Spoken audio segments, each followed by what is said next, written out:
కనిపిస్తా ఉన్నాయండి.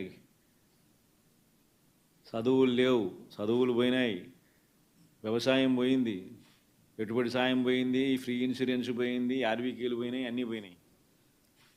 పూర్తిగా గవర్నెన్స్ అంటే ఏదైతే మార్గదర్శకంగా రోల్ మోడల్గా నిలబడాల్సిన రంగాలు వ్యవసాయము, చదువులు, వైద్యము, 3 రంగాలు తిరోగమనమే. గవర్నెన్స్ అనేది లేదు.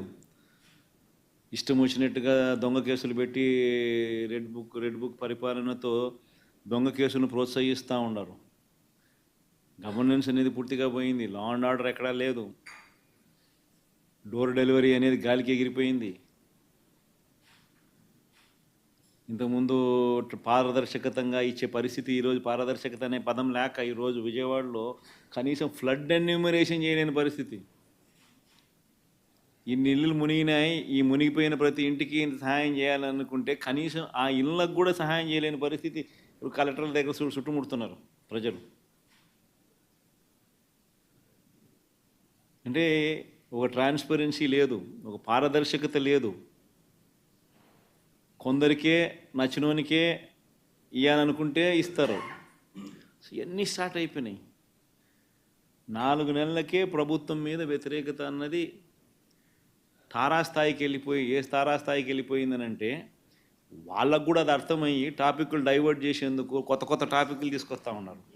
పార్టీ కోసం ఎవరైతే పనిచేసినారో, పార్టీ కోసం ఎవరైతే కష్టపడినారో, పార్టీ కోసం ఎవరైతే నష్టపోయినారో వీళ్ళే ఆ బాధ్యతల్లో ఉంటారు. సో పార్టీ అనేది మనది అనేది మనం అందరం కూడా కలిసికట్టుగా ఓనర్షిప్ తీసుకోవాలి. ఆ ఫైర్ అనేది రావాలి. పార్టీని దేశంలో ఏ పార్టీ లేనంత ఇంత బలంగా ఈ పార్టీని చేయాలని చెప్పి దృఢ సంకల్పంతో నిర్ణయం తీసుకొని అడుగులు వేస్తాను కదా నేను. అందుకని అడుగులు వేస్తాను. కేవలం ఎన్నికలు అయిపోయి 4 నెలలు కూడా కాల, 4 నెలలు అయింది. 4 నెలల్లోనే ఇంతగా నేను మిమ్మల్ని పిలిచి, మిమ్మల్ని మోటివేట్ చేసి, జిల్లా అధ్యక్షులను నియమించి, వాళ్ళను మోటివేట్ చేసి, ఈ స్ట్రక్చర్ మళ్ళీ తీసుకొని రావాలని చెప్పి, ఇంత ఆర్గనైజ్డ్గా చేయాలని చెప్పి ఇంత మోటివేట్ ఎందుకు చేస్తా ఉన్నానంటే కేవలం అదే, ఆ ఫైరే. ఎట్టి పరిస్థితుల్లోనూ this party should become the strongest party in the country. కొన్ని లక్షల మంది మనల్ని ప్రేమించిన కార్యకర్తలు, కోట్ల మంది మనకు అభిమానించే ఓటర్సు, ఇంతమంది అభిమానస్తులు మనకు ఉండరు. వీళ్ళందరి కోసం మనం నిలబడాల్సిన అవసరం ఉంది. వీళ్ళందరికీ మంచి చేయాలని అంటే మనం ఆ సీట్లో ఉండగలిగితేనే మంచి చేయగలుగుతాం. దానికోసం అని చెప్పి మనం గట్టిగా యుద్ధం చేయాల్సి వస్తూ ఉంది.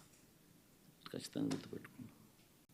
సో ఒక స్ట్రక్చర్డ్ పద్ధతిలో పార్టీ బలోపేతానికి గ్రామ స్థాయి నుంచి పార్టీ ఆర్గనైజ్డ్ స్ట్రక్చర్గా తయారు చేయడం కోసం, ఆర్గనైజ్డ్గా ఉండేదానికోసం బిల్డింగ్ స్ట్రక్చర్ తీసుకొచ్చే కార్యక్రమం చేస్తూ ఉన్నాం.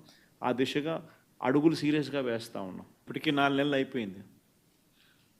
ఇప్పటికే ప్రభుత్వం మీద వ్యతిరేకత గమనిస్తూనే ఉన్నాం.